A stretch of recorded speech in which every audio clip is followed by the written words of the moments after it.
Good morning, everyone, and welcome to our second webinar within our social value series. Thank you to everyone who has returned from the first one. Do appreciate it. And welcome to all of those of you who weren't able to join the first one.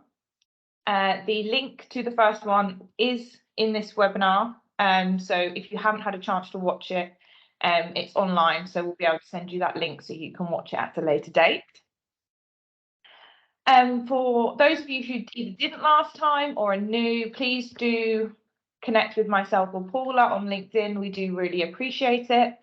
The QR code is currently on your screen. I will just wait. We'll just wait a couple of minutes and let everyone join.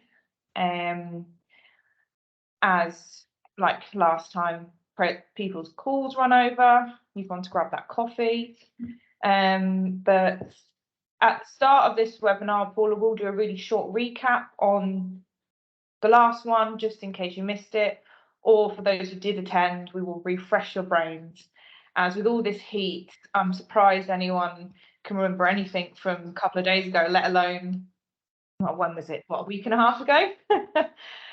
So I hope you all did cope fine in the heat. I really do appreciate coming here in the office because we have aircon. It makes my really tiny fan at home just doesn't do its justice.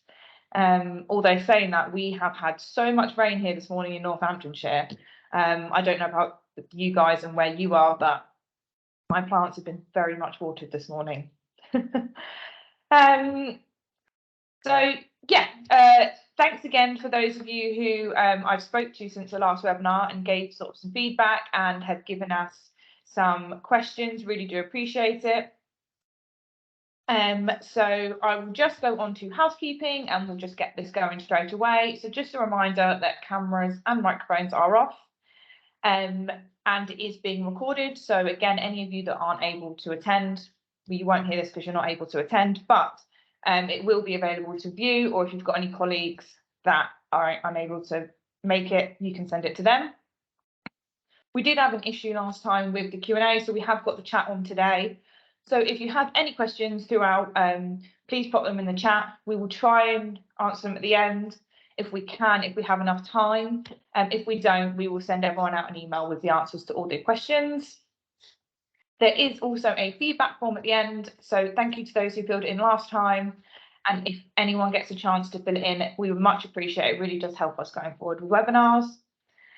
And after all that, I will stop talking and I will hand it over to Paula. So welcome, Paula. Thank you very much, Emily. Hello, everyone, and welcome to our second webinar. So as Emily said, this is being recorded and will be shared with everyone. So just a quick overview of who we are as Exceeding. So we are a procurement consultancy and we're founded on the principle of providing impartial best practice procurement advice to all types of organisations in order to help them achieve the best services and the solutions for their needs.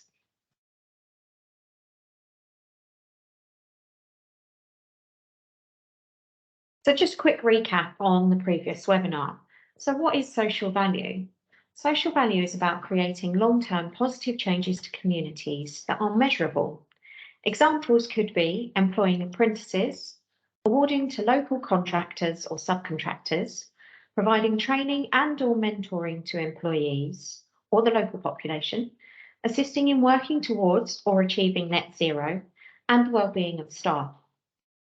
So what is the social value model? This expands on the PPN 0620. PPN is a public procurement note. And this introduced a social value model and took the Public Services Social Value Act one step further from social value being just considered. And it provides model award criteria for each of the 5 things, which are COVID-19 recovery, tackling economic inequalities, fighting climate change, equal opportunity, and well-being. And it provides a model evaluation question, of which I will run through later. Are there alternatives to the social value model? Yes. So you have the national TOMs, and TOM stands for Themes, Outcomes and Measures. You've got the HACT value calculator, and HACT stands for Housing Association Charitable Trust. And you've got the Social Return on Investment Framework. So where do we start as an organisation? We need to look at a maturity analysis. So where are you on your journey with social value? You need to look at your stakeholders, you need that top-down support, and you need the support of every other member of your organisation who works with you on contracts. You need the social value policy, and that can either be a standalone policy or it can be within an existing policy. And then there are measurements and commitments that you need to consider and include. As Emily said, if you haven't already watched the first webinar and you'd like a bit more information on those points that I've just discussed, please watch it back. And a link is provided on this slide, so you will receive that when you receive copies of these slides. So first of all, we've just got a quick poll for you guys. How well do you think your suppliers respond to your social value questions? You can use the QR code on your screen and that will take you through to be able to respond. So the answers that we've provided are: we do not ask social value questions currently. They do not answer them as expected. About 50-50, some respond better than others, and we get the answers that we're looking for. Now, if this don't quite match, then just pick the closest one relevant to you. And we'll just wait a few minutes for your responses to come through.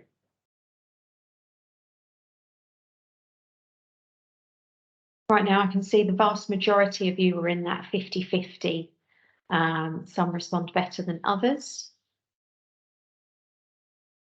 And that's currently about 3/4 of you.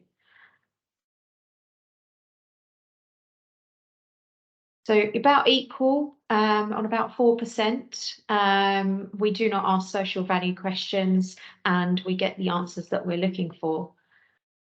And then the next popular one was they do not answer them as expected.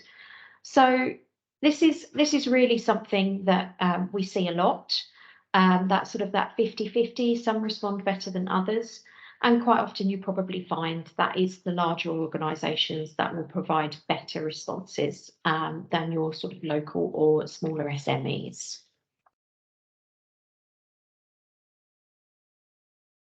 So we created this model to show the continuous cycle of social value, how even if you're carrying out everything to best practice standards, there will still be room for improvement and opportunities to review the priorities of the organisation. As an organisation that is new to social value, it's difficult to know where to start or what best practice looks like. We covered the strategy spoke during the last webinar, and this time we're going to be looking at the execution spoke. So the first on there is training. Have you provided social value training to the stakeholders within your organisation? Has the training been general training for all, or do you do more in-depth training for senior managers and contract managers? Also, have you thought about training potential bidders, especially your local or SME organisations? The Federation of Small Businesses and your local Chamber of Commerce would be able to put you in contact with interested organisations if you're looking to build their knowledge and capability in being able to answer your social value questions. Communication. Have you communicated your policies and toolkits widely, including publishing on your intranet and website and providing copies or links within your ITT documents? Procurement process. So which route to market do you want to use? We're going to be looking at this in a little while. Specifications. How have you included social value in the ITT? Is it specifically stated within the specification, or are you included quality questions and KPIs? And bidder evaluation. How are you aware of the types of responses you might receive in submissions and how you will evaluate these? Again, we will cover these a bit more in depth later on. To embrace the Social Value Act fully, Newcastle City Council is not just developing specific social value questions within tenders, but is embedding social value at every stage of commissioning. And they will do so by carrying out full market and community engagement at the outset. Ensuring social value is fundamental to the design, effectiveness, and output of the service. Ensuring social value is embedded within quality and other procurement questions, including specific social value questions within the tender, and aiming for social value to impact the long-term legacy of provision and contract management. The other two spokes that you will see on your screen now, contract management and reporting, will be covered in our next webinar on Thursday, the 13th of July at 10:30, and I hope to see you there. So we've put together a process flow diagram to show the steps for the execution process. Starting with pre-market engagement. And there are a number of questions that need to be considered for this. So can our organisation do it? Absolutely. Public sector has rules in place to ensure that no supplier would be given an advantage through carrying this out. You need to have thought through what you are asking and why, and then keep notes on the discussions had and complete any required forms and documents. Why should our organisation do it? It is a great way to test the market around not only your specification, but their capability with social value. After all, there isn't any point in asking for something that potential bidders will not be able to provide. So what do I ask? Well, do they understand social value and the types of things that it covers, including 5 themes? Provide an overview of your project, including why social value and why you're including social value, and whether you're considering including it in the specification and/or weighted questions. Also, are your thoughts realistic? Are you asking for an apprentice to be employed for a 3-month contract? Then you need to look at whether they provide social value already. Are they able to provide more than they currently do? And how would you make it specific for the tender and your local area? Would the contract be better as smaller lots or one large tender? And these are all things to consider with their responses. How do you use the information and ensure fairness? Ask the same questions to multiple suppliers. Use results to inform the specification and quality questions, but do not build your documents and questions around a particular supplier or group of suppliers.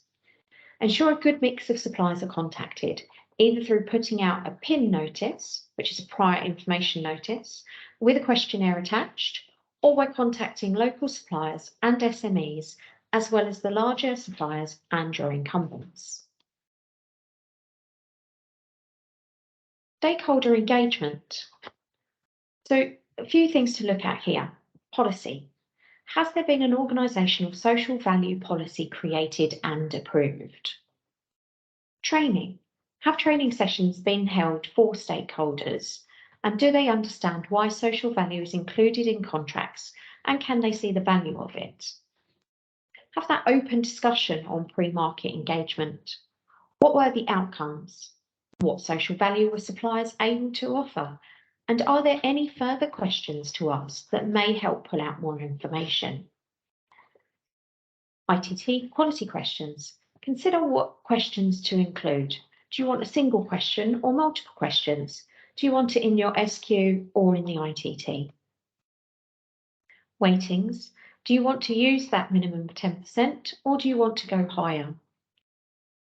Specification. Do you want to include your specific social value within your specification rather than generically asking what they can offer in questions? And KPIs. Need to ensure that social value will be carried out post-award.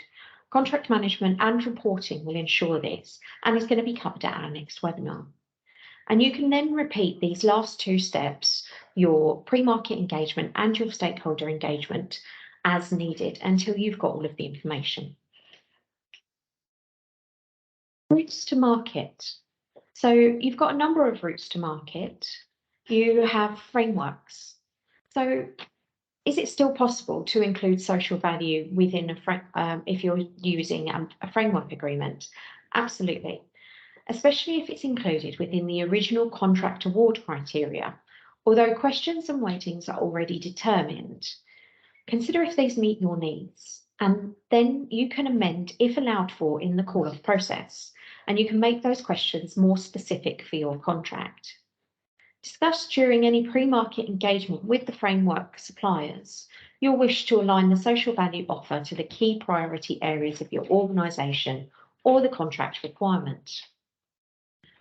Direct award. It may still be possible to factor in social value into the award, but this would need to be discussed and agreed with the supplier beforehand. Quotes, tenders, and above threshold contracts. So these are more flexible than frameworks, and you can include what you want to ask and how you want to ask it. Extensions and variations to existing contracts. It is important to note that social value may be applied to an existing contract. If there are allowable extension provisions built into the contract, there is an opportunity to negotiate with the incumbent to deliver added social value. Similarly, if a contract is being varied or modified, this might provide an opportunity to build in social value at this point. So we've got another quick poll for you guys. How do you think social value makes a difference to the cost of a tender? So again, with this one, you should be able to select more than one response if you feel they're relevant to your organisation, but just feel the one that is closest to your experiences. So we've got suppliers are just going to pass the cost on to us. There is very little contract management carried out, and so suppliers take a risk on it not happening. Suppliers have budgets set aside for social value provision, so little or no additional cost to us, or I'm not sure. So we're getting some good responses coming back. Just give you a minute.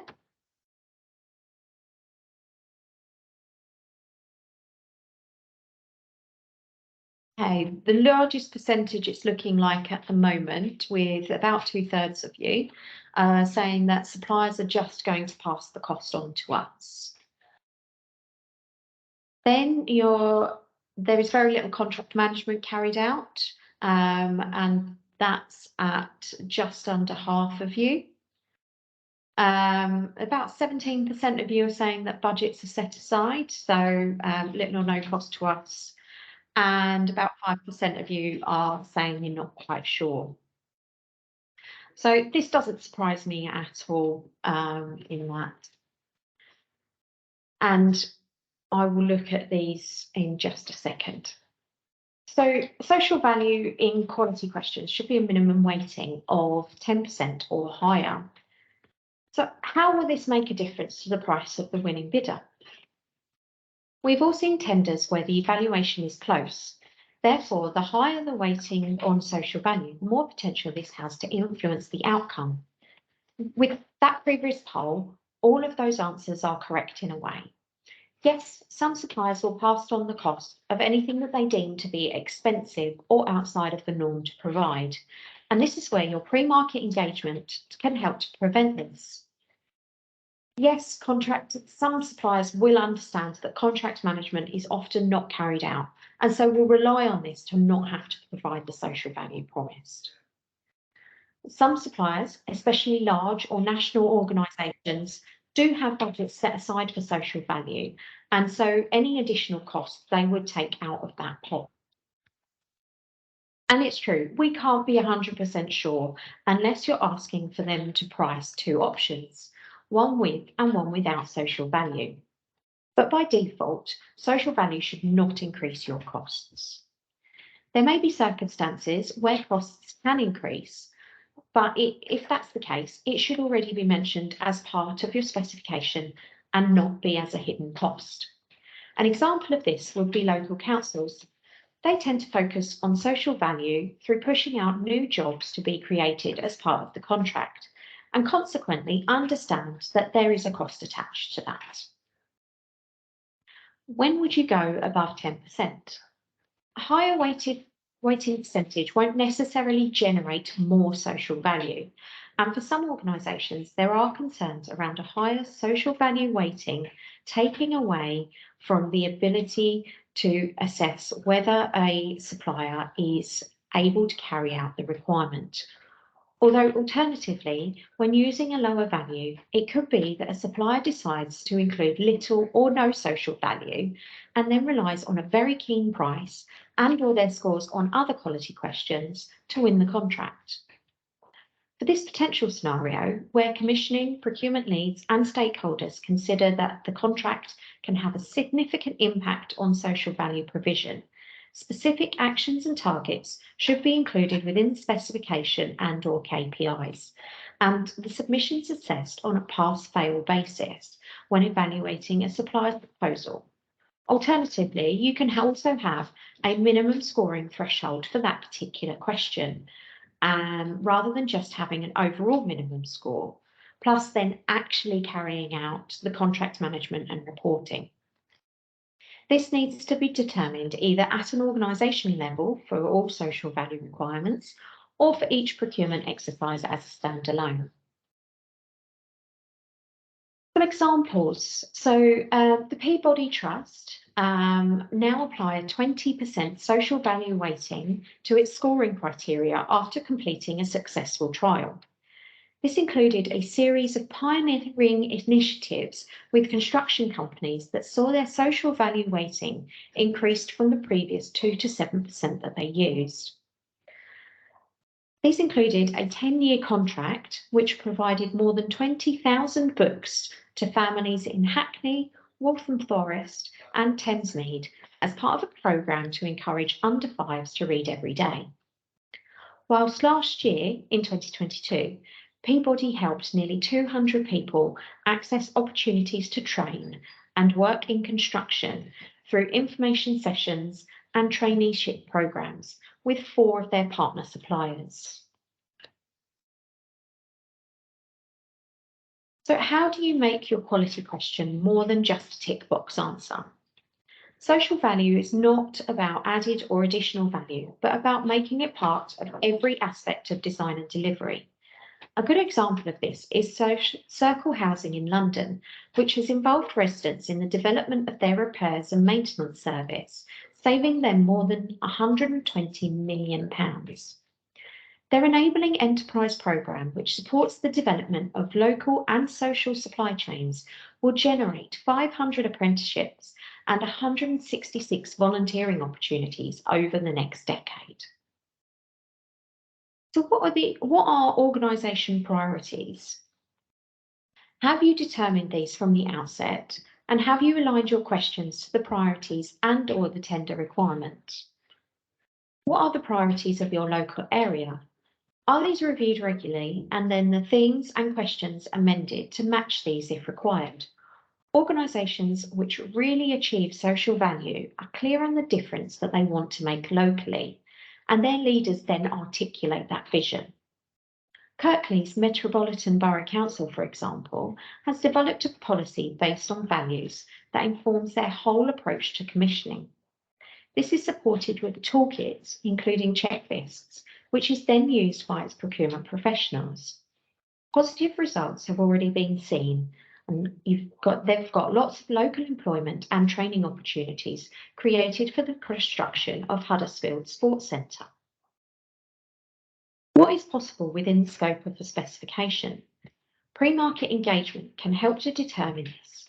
Going back to the requirement for an apprentice for a 3-month contract, is this really realistically possible to request this?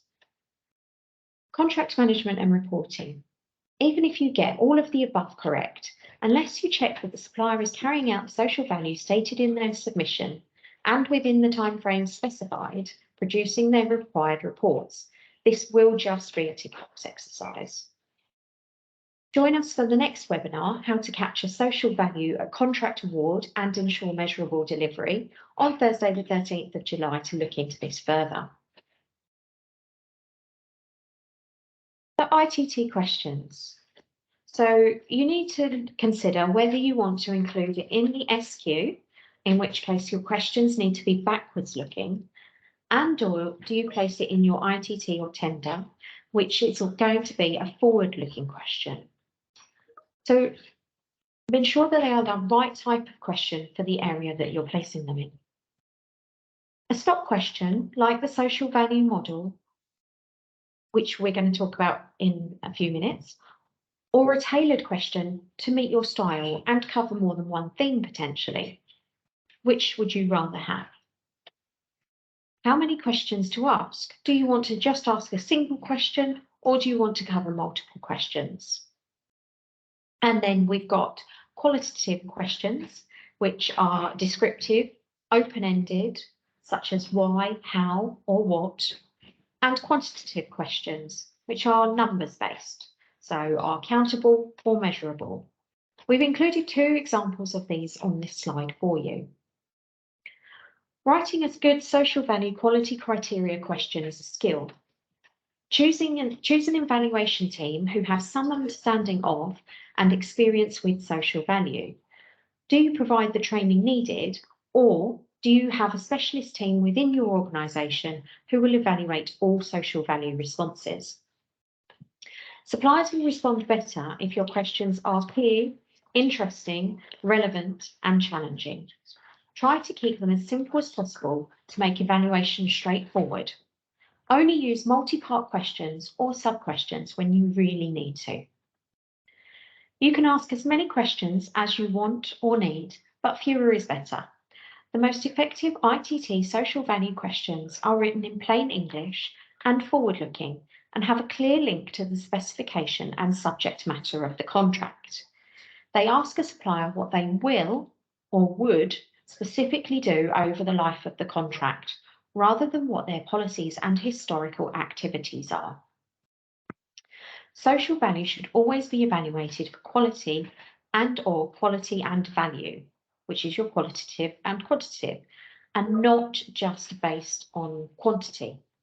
This is because larger suppliers have a bigger budget and can often offer more in terms of volume or scale than smaller firms, giving them an unfair advantage.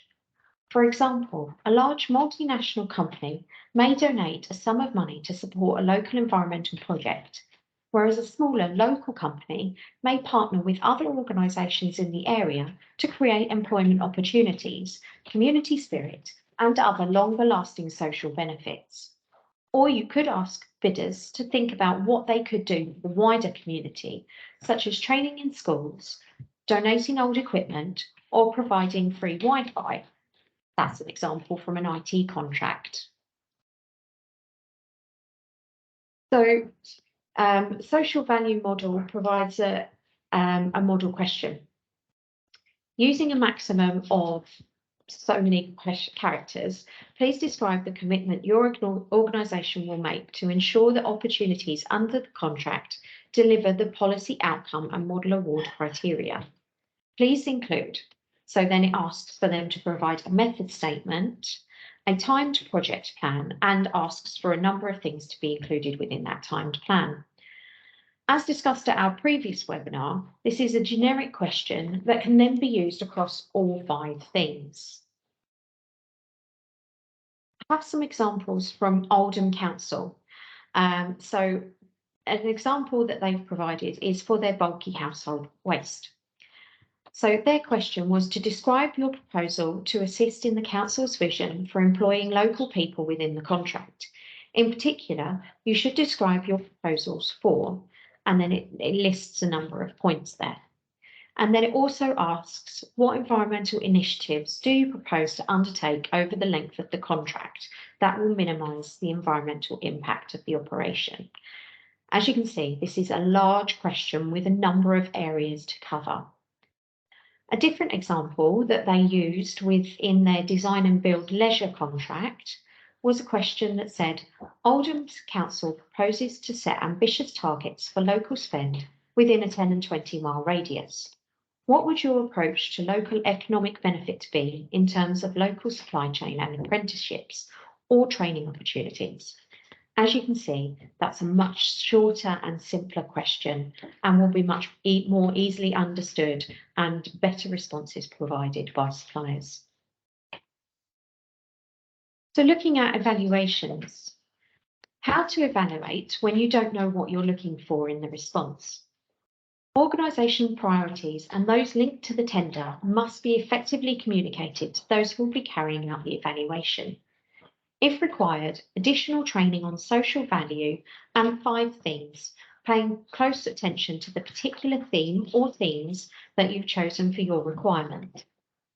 The question needs to be written in such a way that will allow for innovative ideas, but at the same time will be linked to the theme chosen, the organisation's priorities, and the tender.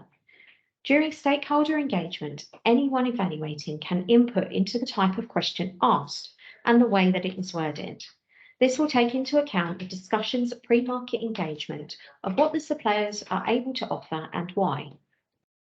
You'll then have moderation sessions after your evaluation, and these can be used to check understanding and allow for an adjustment of scoring if required. How do you compare multiple different offerings? Your scoring criteria will determine how you are to score. For each bidder, you will need to use this to compare the answer provided to the original question. You should not be comparing bidders against each other. It is solely about how well their response answers the questions asked. So we've included a fun little diagram here. This is called the blind man and the elephant. Some of you may have come across this image previously or a version of it. It's looking at how you will have a different perspective on the same thing. If we relate this to social value evaluations, so how different evaluators will see different elements as positive and negative, and or how bidders could read and interpret your social value question or questions. This links back to the pre-market engagement and also writing your questions in plain English. Thank you.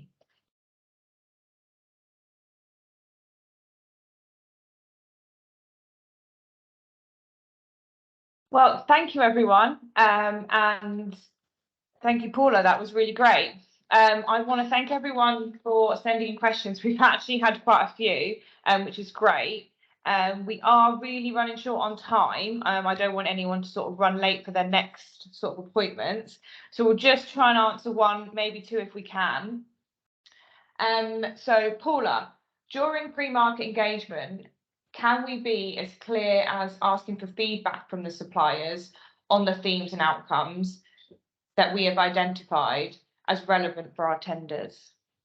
Yes, absolutely. So if you have identified a particular theme or themes that you wish to cover within your tender, then absolutely put this to the suppliers at pre-market engagement, ask for their thoughts about whether these are relevant, whether they are things that they already do, or whether they think they're things that they could look to provide as part of your contract. Absolutely.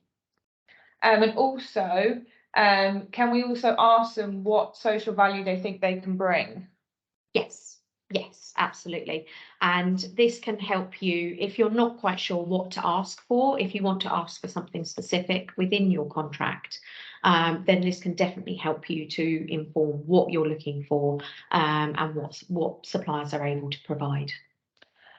So one that we already had sent in, how can we make social value questions more relatable to us, for example, NHS related? So I know from previous working with the NHS that net zero and achieving net zero is one of their big key themes and something that when we were looking to include social value within our contracts, at least one of those questions had to be on achieving net zero. So it's about finding out what your organisational aims and their desires are and basing your questions around that. Fantastic. Well, again, I appreciate all your questions. We will respond to them all. We will send you all out an email with the responses. So if I haven't got to your question, I apologise. but I don't want anything to sort of overrun and anyone be late. Thank you very much for attending. We will send those all out, and thank again, Paula. And I will leave the screen up for a few minutes so that you guys can hopefully be very kind and go fill out our feedback survey. And hopefully we will see you all on the 13th of July. Thank you. Thanks.